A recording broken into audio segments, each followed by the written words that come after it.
This is grade 6, MTOP elimination, set B. Number 26. How many prime numbers are there between 10 and 20? Madali lang to. You have there 11, 13, 17, and 19. So there are 4. 27. Which of the following shapes is a heptagon? A heptagon is a seven-sided polygon. So answer natin dito is letter C. 28. Aubrey bought 3 notebooks and 2 pencils. Each notebook cost 12 pesos and 50 centavos, and each pencil cost 6 pesos and 50 centavos. How much did Aubrey spend all in all? Ang dali lang nito. Okay? So, tatlong 12.50 plus dalawang 6.50. So, that would be for a total of 50 pesos and 50 centavos. So, number 29. What is the greatest common factor of 24 and 36? Pwede natin itong gamitan ng decomposition. So, dividing both numbers. So, hindi ko diniretso sa 12, pero pwede itong diretso sa 12. So, hindi ko diniretso para sa next nating mga isosolve na greatest common factor, mas maintindihan nyo rin. So, start tayo with the first prime number, which is 2. So, divided by 2, 24 will be 12, and 36 will be 18. Divided again by 2, so that would be 6, and 18 divided by 2 is 9. And then divide both numbers by 3, you would have 2 and 3. So, kung titignan ninyo, 2 dito and 3 nasagot natin, wala na siyang pwedeng i-divide. So, lahat ng nandito are the common factors. So, the greatest common factors would be, okay, 2 times 2 times 3, and that is 12. So, kanina sinabi ko rin, pwede naman tayo dumiretso sa 12. Okay? Para maipakita ko lang ang common factors or common prime factors. So, inisa-isa ko. Pero pwedeng dumiretso na sa 12. Okay? Since it's just asking for the greatest common factor, which is 12. Okay? So, answer natin is 12. Number 30. What is the value of 2 raised to 5? This is just 2 times 2 times 2 times 2 times 2. And that is for a total of 32. Number 31. 8 plus 4 divided by 2 plus 4. Apply natin ang PEMDAS nito. So, first, you would have 4 divided by 2, and that is 2. And then, from left to right now, you would have addition. So, 8 plus 2 plus 4. So, that is for a total of 14.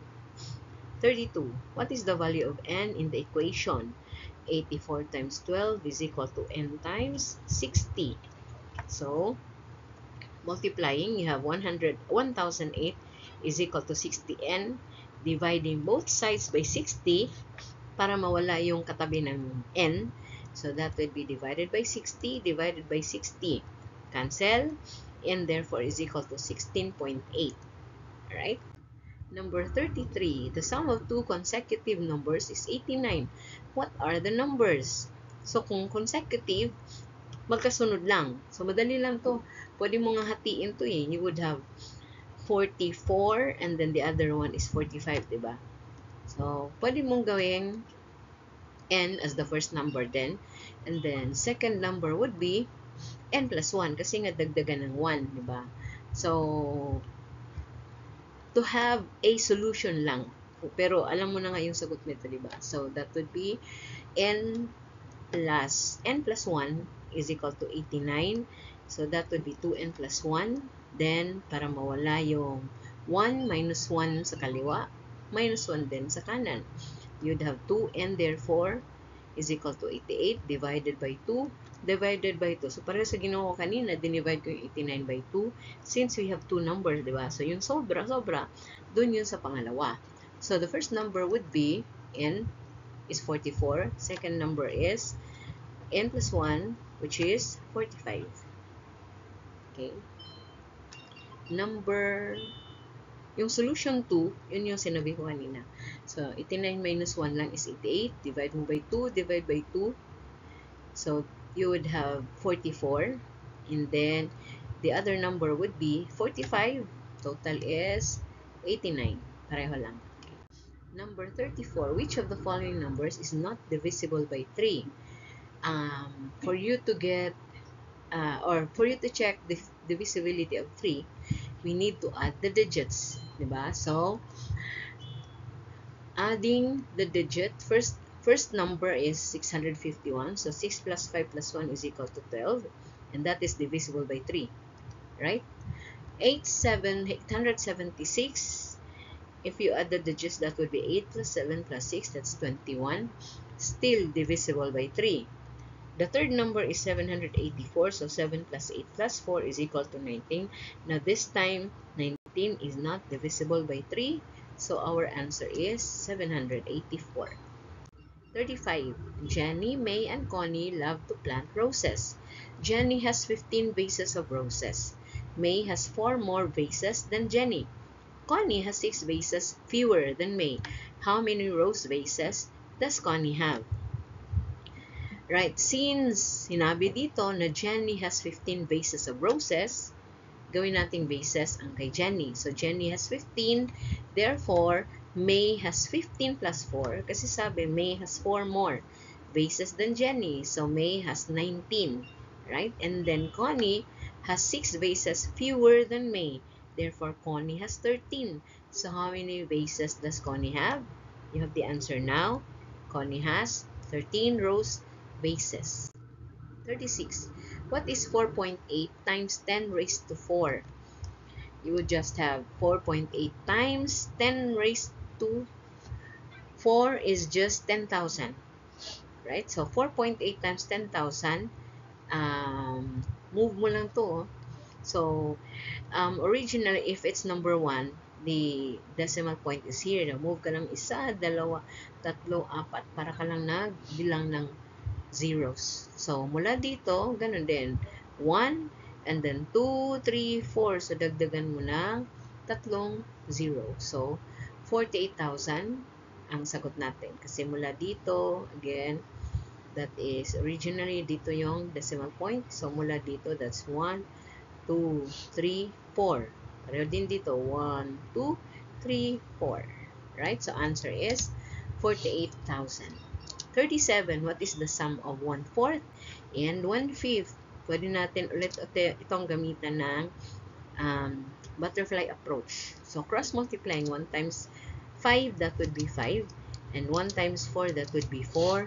Multiplying 4 and 5, you have 20. So, this is addition. So, that would be 5 plus 4. And you have 9 over 20. Final answer natin is 9 over 20. The product of n and the product of 5 and n is a negative number. What must be the value of n? So, kung titignan mo dito, okay, sinabi that the product should be a negative number. So, since 5 is positive, so obviously n is a negative number. Tama? And, so, since n is a negative number, based on the choices, okay, you have here A greater than 0, B is less than 0, and C is equal to 0. So, since we already know that n should be a negative number, and alam din natin na lahat ng negative numbers are less than 0, therefore, sagot natin would be letter B. Diba? So, let's have 39. John created the spinner. Suppose he spins 100 tries. How many times will it likely point to blue?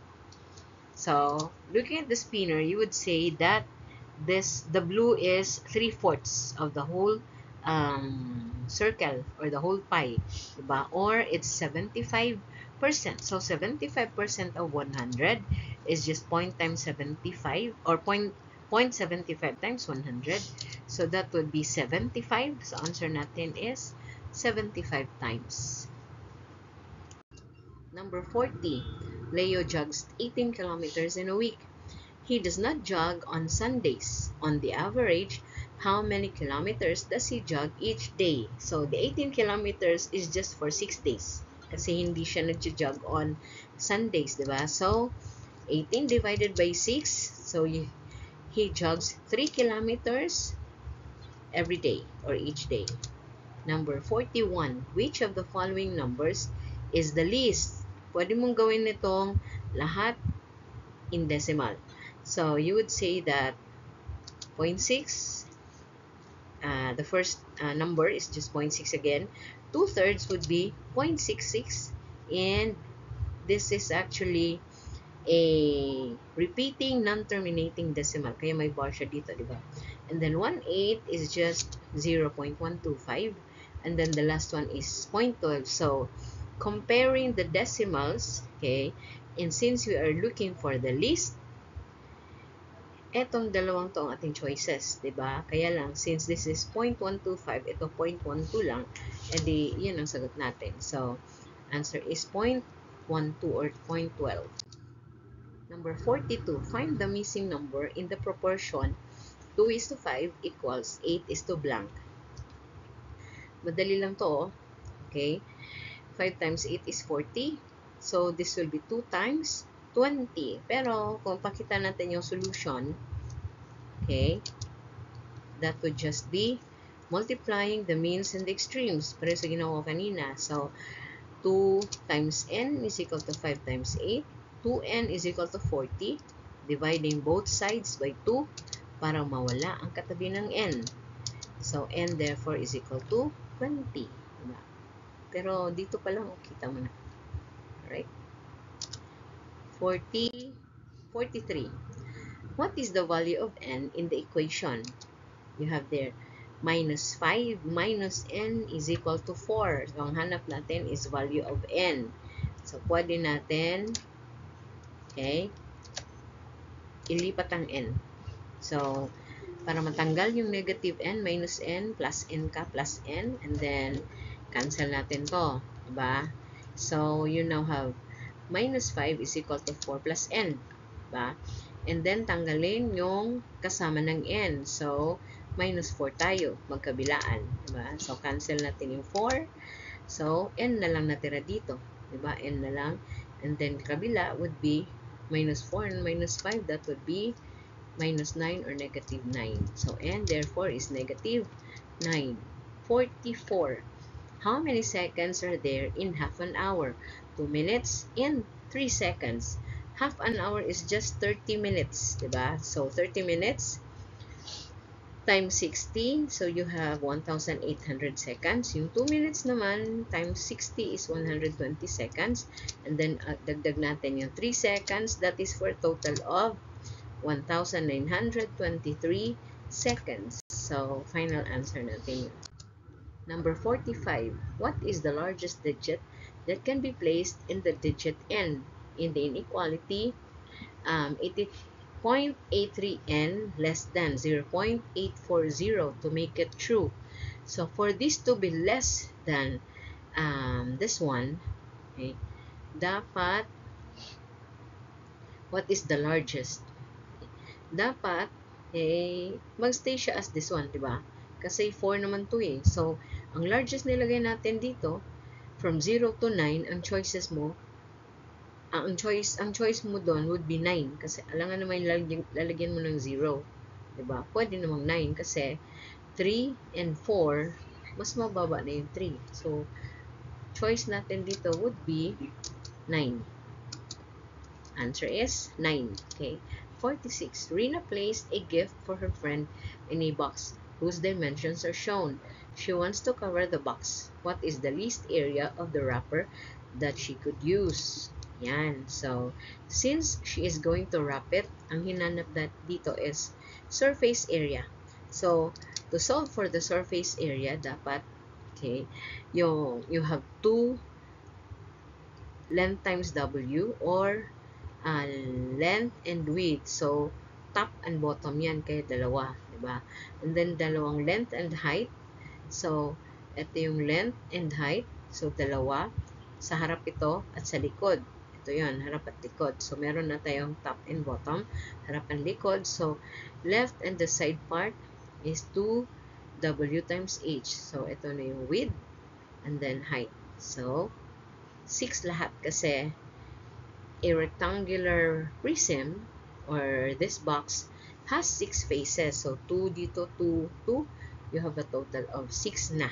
So, substituting, you would have 2 times 12 times 4, and then the side here is 2 times 12 times 6, and then you have 2 times 4 times 6.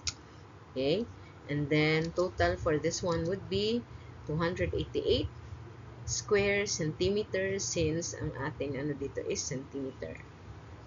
Okay, number 47. Put the following numbers in order.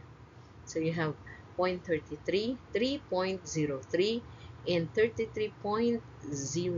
So since it's asking for the order, you start from the lowest. So kung titignan mo, nakaayos na siya.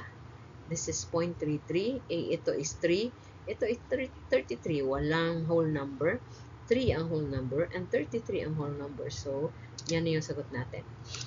48, right? 5 times 5 times 5 in decimal, in exponential notation. So, 5 is multiplied 3 times. So, 5 is the base. 3 would be our exponent. So, answer natin dito is 5 raised to 3 or 5 cubed.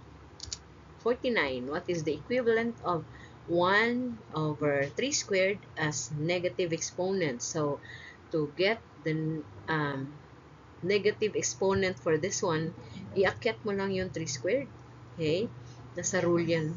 Nasa rule yan. Kapag negative yung exponent, ibaba mo yung number. So, ganito lang siya. So, it would just be 3 raised to the negative 2. So, any number to the negative, kuhanin mo lang yung reciprocal. So, the reciprocal of this one is just 1 over 3 squared. Alright, so, number 50. Siri works 6 days a week. His daily wage is 435 pesos. How much will he earn in 4 weeks? So, 6 days a week siya nagtatrabaho for 435 pesos a day. And then, how much will he earn in 4 weeks?